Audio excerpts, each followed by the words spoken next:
Datuk Yang di-Pertua, tujuan ekonomi Islam adalah untuk merealisasikan konsep sebenar kehidupan yang baik untuk manusia, sama ada masa kecil hingga tua, sakit atau sehat, senang atau susah, dan untuk individu maupun masyarakat umumnya. Ia juga bertujuan untuk menolong manusia memenuhi hajat dan keperluan asasnya, sehingga mereka mampu untuk menunaikan kewajipan terhadap diri, keluarga, masyarakat dan negara. Meskipun terdapat beberapa kelompangan dalam bajet 2011, namun saya ingin mengucapkan terima kasih kerana terdapat peruntukan yang besar, 250 juta untuk bidang pendidikan, termasuklah ringgit Malaysia 95 juta untuk membiayai bantuan per kapita sekolah-sekolah agama rakyat peringkat rendah dan menengah. Tadi telah kita dengar jawapan daripada Yang Amat Berhormat Timbalan Perdana Menteri dan juga Menteri Pelajaran, bagaimana satu jumlah yang besar telah diperuntukkan untuk membaiki ataupun memastikan projek-projek sakit pembinaan sekolah-sekolah dapat disegerakan, dan bagaimana juga proses auditing sedang dibuat terhadap bangunan-bangunan sekolah yang ada. Yang kita ucapkannya proses auditing dan juga sila. Terima kasih Datuk Yang di-Pertua, terima kasih Bacuk. Peruntukan 95 juta diberikan untuk sekolah-sekolah agama rakyat, dan peruntukan ini diberi selepas lebih kurang 7 tahun peruntukan per kapita sekolah-sekolah agama rakyat ini ditarik balik. Adakah pendapat Bacuk bahawa peruntukan ini sebenarnya tidak cukup? Di sekolah-sekolah agama rakyat kita ada lebih kurang 250,000 murid dan 1,000 lebih sekolah-sekolah menengah. Dengan peruntukan hanya 95 juta ringgit ini, mampukah peruntukan ini 95 juta ini mampukah peruntukan ini digunakan untuk memperbaiki sekolah-sekolah agama rakyat yang begitu daif dan muridnya yang begitu ramai? Kalau ikut perkiraan saya, setelah diberi 1,000 satu sekolah pun, peruntukan ini nak bagi per kapita tak sampai RM20 per kepala di sekolah-sekolah agama rakyat. Apa pendapat Bacuk kalau minta kementerian memikirkan soal ini sekali lagi? Terima kasih. Saya memang mencatat cadangan yang dikemukakan listrik tersebut, peruntukan 95 juta ini, dan saya setuju dengan apa yang telah dinyatakan tadi bahawa memang tidak cukup. Kerana kalau kita berikan kepada jumlah seperti mana yang dinyatakan tadi, setakat RM20 satu kepala untuk sekolah agama, yang sudah tentulah bila kita kembali semula kepada isu prioriti, isu aulawiyat yang saya nyatakan dalam mengungkap kenyataan Syekh Yusuf Qaradawi tadi, nampaknya prioriti dalam hal yang berkaitan dengan pendidikan agama tidak diberikan kesungguhan dalam bajet yang baru dibentangkan. Begitu juga dengan pembaikan sekolah, menyiapkan pembinaan bangunan-bangunan sekolah yang terbengkalai. Saya telah bangkitkan isu ini sebelum daripada ini, tapi masih belum dapat melihat sebarang tindakan yang positif daripada pihak kerajaan.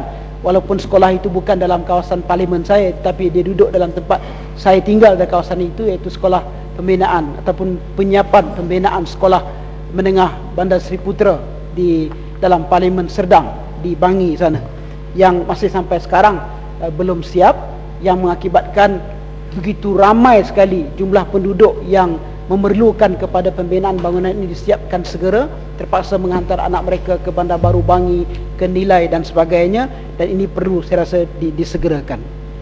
Seterusnya tentang sekolah permata pintar yang kini telah ditempatkan di Fakulti Pendidikan Universiti Kebangsaan Malaysia. Selain daripada kita mempunyai sekolah kluster, sekolah wawasan, sekolah berprestasi tinggi, adakah kerajaan sedar kita telah terlampau banyak mengklasifikasikan jenis-jenis sekolah sehingga kadar pelajar di setiap sekolah tersebut telah menjadi kecil, dan kita terpaksa memperuntukkan perbelanjaan yang besar untuk itu. Bagi projek Permata Pintar, kerajaan memperuntukkan ringgit Malaysia 111 juta, manakala bagi semua jenis sekolah bantuan kerajaan di seluruh Malaysia, mereka hanya mendapat sebahagian kecil daripada pecahan 250 juta. Maknanya dalam konteks itu, saya lihat bajet ini kerajaan hilang fokus terhadap prioriti yang hendak diberikan. Selain daripada aspek prasarana sekolah, satu perkara yang juga ingin saya sentuh adalah hal yang berkaitan dengan latihan pada guru. Adakah kerajaan sudah berpuas hati sekarang ini dengan tahap pencapaian pelatihan guru-guru yang sama ada didedahkan dalam peringkat universiti ataupun apa saja, untuk keluar mereka itu mempunyai kemampuan dan kepakaran dalam option-option pilihan mereka? Guru-guru adakah sudah diberikan layanan yang sewajarnya dalam mereka melaksanakan tugas mereka sebagai ejen utama dalam nak membawa negara menjadi sebuah negara maju dan negara berpendapatan tinggi? Isu kenaikan pangkat di kalangan pegawai pendidikan harus diberikan satu kajian yang serius. Kenaikan pangkat di kalangan pegawai kerajaan tidak sama, Datuk Yang Di-Pertua, mengikut sektor pekerjaan di dalam kerajaan.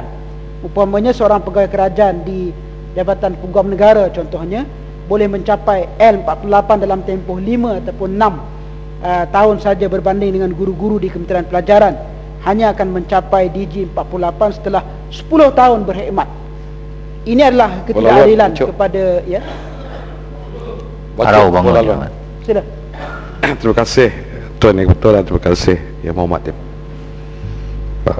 Saya yang pertama saya ingin melihat apabila Yang Muhammad membuat perbandingan sedikit ke belakang tentang peringkat yang perlu diberi perhatian ketika kita nak mendidik anak-anak, terutamanya di peringkat olahan konkret dan olahan formal. Dia ada 3 peringkat dalam kita mendidik anak-anak. Kalau saya ingat Syed boleh sahkan kalau ikut teori psikologi. Tetapi di peringkat perawalahan ini adalah peringkat yang memerlukan belanja yang cukup besar.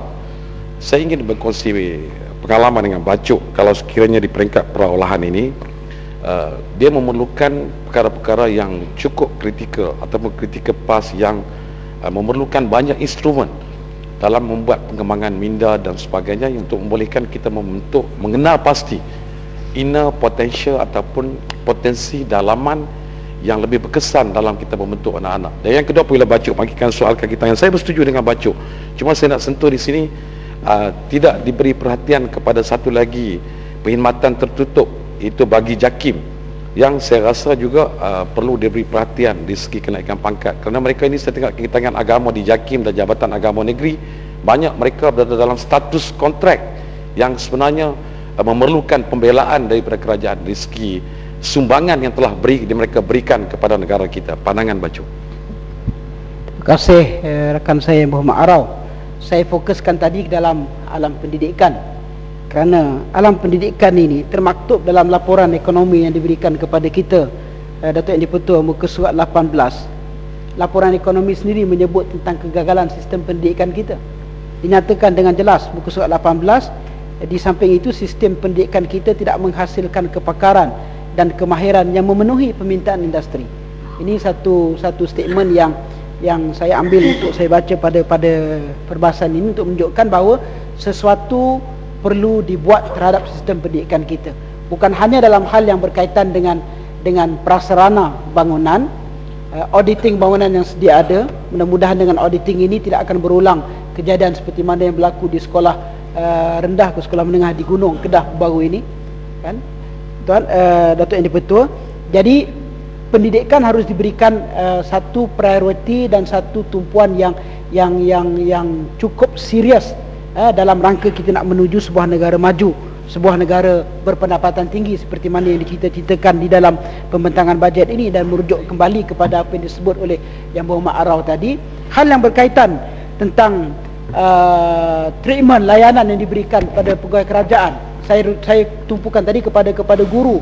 Saya buat bandingan pegawai di Jabatan Peguam Negara dengan guru-guru, kan, selain daripada lambat mereka itu untuk mencapai kepada grade-grade yang sedia ada, di samping itu juga guru-guru dibebankan dengan pelbagai non-teaching bebanan. Adakah dasar kerajaan yang akan memansuhkan PMR pada tahun 2016 akan mengurangkan bebanan guru ini, dan adakah dengan ketiadaan PMR pada 2016 akan menjejaskan lagi peluang kenaikan pangkat guru-guru? Ini satu persoalan yang ingin saya dapat jawapan daripada pihak kerajaan.